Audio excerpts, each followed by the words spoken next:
Hello বন্ধুরা, আপনারা সবাই কেমন আছেন? আশা করি সকলেই খুব ভালো আছেন। আজ আমি আর বোন মিলে যাচ্ছি একটু ঘুরতে। এখানে আরেকবার এসে আমি চিংড়ির চপ আর মাছের ডিমের চপ খেয়েছিলাম, আর সেটি আমার খুবই ভালো লেগেছিল, তাই আজ আরও আসা। আজ কপালটাই খারাপ, এসে দেখছি চিংড়ির চপ আর মাছের চপ কোনোটাই নেই, তাই দুটো সিঙ্গারা নিয়ে নিলাম, আর এরই পাশের একটি দোকান থেকে আলুর চপ নিয়ে নিলাম দুটো।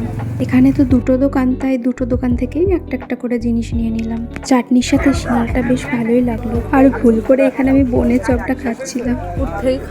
তাই ভুল করে তো একটু চপই খেয়েছি, তাই বলে চোখ মুখ এরকম করবি? এখানে বসার জন্য বেশ সুন্দর জায়গা করা আছে। তারপর বোন এখান থেকে দুটো কি একটা নিল।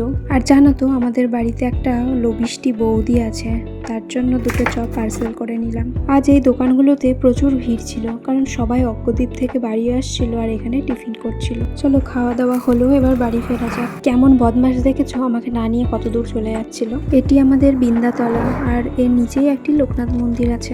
আজ এটুকুই। ভিডিওটি ভালো লাগলে অবশ্যই একটি কমেন্ট করো। Bye bye.